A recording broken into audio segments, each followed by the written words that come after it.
Hi everybody, my name is Shannon Estep. I am an Instructional Technology Coordinator and Teaching Professor at Northern Kentucky University. And today we are going to do a short demo of how to use ChatGPT. This is the OG of large language models, at least for the general public. This was the one that kind of started the whole thing in November of 22. And there are several large language models that you can pick from, but ChatGPT seems to be the one that people know at least the name of. So we're going to spend a little time just looking at the interface, how to talk to it through prompting, and a few of its features. So let's get started. Okay, so what we've got here is the interface for ChatGPT. You can see in the upper left corner, it is just chatgpt.com. As a side note, the company that runs ChatGPT is called OpenAI. Now, to access ChatGPT, you actually don't have to create an account. You can play around with it without ever creating an account. But if you want to save any of your conversations, like we can see over here on the left for me, you do need to create an account. And any Google account will work for this. And once you're logged on, your interface will look similar to mine. So the first thing I want to mention is that you do have a prompt box at the bottom, and you also have an attached file. This is handy for things like if you want to give ChatGPT some context as to what you're talking about. So let's say you want to upload an assignment and have it create a rubric for it, or you want to give it a past campaign you worked on to get a feel for the kind of writing or work that you do, things like that. But you can also click and type directly inside of ChatGPT for your prompt. Now, in a previous video, I talked about prompting a little bit and some tips. I'll link to that video below in the description box so you can take a look at that if you'd like. But I'm going to start here with a really simple prompt and just say, write a short poem about kangaroos, just to allow it to give me some information back. Okay, it is writing a short poem for me, and when it comes back, you can see that I've got several options here, including I can have it read aloud to me. Bouncing through the golden light, kangaroos take flight at night, pouching young. Okay, I'll go ahead and stop that. You might notice that the voice is actually pretty realistic. These voices that come with these large language models are pretty good, and they don't sound at all as robotic as we might have thought or the way it would have been a year or so ago. So we can also choose to copy this out and put it anywhere we want. We can let ChatGPT and OpenAI know if it was a good or a bad response, and we can also at this point choose to switch models. So this is worth mentioning. Right now you can see that we've got two options, and things are changing so quickly in artificial intelligence and specifically with ChatGPT. This may look different on your side, depending on when you watch this video and when you try it. But right now, we have access to ChatGPT 4.0 and ChatGPT 4.0 Mini. Now, it's worth mentioning that I am just on the free version, and the free version right now is 4.0, and the O stands for Omni. Pretty quickly after they released 4.0, a 4.0 Mini came out as well, and it is a smaller version of 4.0, and it allows you to still get a good response, but it doesn't take quite as many resources on their side to give you that response. It's also worth mentioning that right now you start on 4.0, and after a certain number of responses and prompts to ChatGPT, you get bumped down to 4.0 Mini for the rest of your time until it resets again. And that's just, again, because we're on the free account. So it is worth noting those things there. You'll also notice that we can talk several times with the ChatGPT back and forth, and that's something to keep in mind for any large language model. This is not just a web search or a Google search that you're doing. You can do what's called iterative prompting, and you can ask it more questions. So maybe we'll say, now create a new poem about kangaroos and panda bears. And it's going to come back and it's going to create us a new poem. Okay, same general options we have down here that we did before.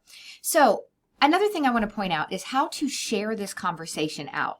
So if you wanted to share this with somebody else, or you are citing your use of AI, and as an educator, this is something that I require of my students if they use AI for any part of an assignment that they're allowed to use AI for, that they share the conversation back so I can see exactly how they went back and forth with the AI and what it produced for them.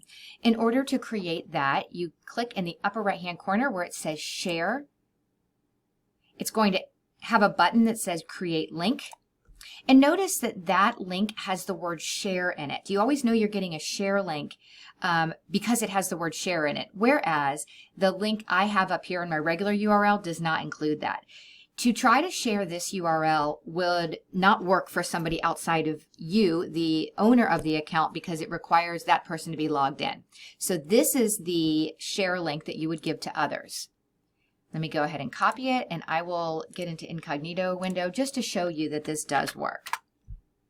Okay, and there is that conversation. Again, this is helpful for sharing with others or citing your AI work. It's also worth noting that that link only works as long as you keep that conversation alive. So if I came over here and chose to delete it, then that URL would go to something that isn't there anymore. So to that end, I want to show you that all conversations on the left are saved on the left, where you can get back to any of them. You can also choose for any of the conversations to share it from here if you wanted to, rename it, archive it, and delete it. Archiving will remove it from the space over here on the left, but it'll still be a part of your profile, so you can always get back to it. So that's worth noting as well. I usually tell students if you need to cite it and send it to me and you don't want it over here on the left, to go ahead and archive it. If you ever wanted to get back to any of those archived conversations, you would click right under your profile in the upper right-hand corner, go to Settings, and then you would choose to manage your archived conversations, and then you can see them here. One last thing to mention about ChatGPT is over here on the left, you will see an Explore GPTs. GPTs are small, I'm going to call them apps, that use ChatGPT to set up a very specific prompt for you to engage with. So there might be a GPT very specific to a topic you're interested in. This was an area that was not always available for the free account, but it is now. So if you click on Explore GPTs, you can search for all sorts of things. You can also see that there are some categories up here. Again, these are all small, again, I'll call them apps that allow you to interact with a specific prompt that someone has set up for its intended purpose. For example, over the summer of 2024, there was a specific GPT set up for the Olympics where you could ask it questions about when your favorite athlete was going to be on TV again, and it would give you information because it was set up to respond to a prompt about Olympics and your athletes that you were interested in. So these GPTs can be really helpful for specific prompting, and you could search around through here.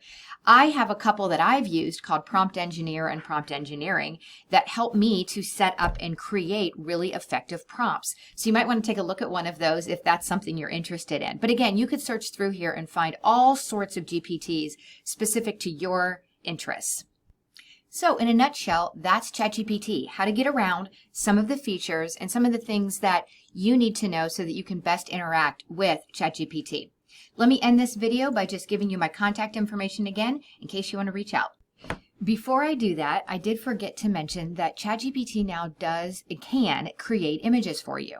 So let me come back to our poem here and say, create for me an image of a kangaroo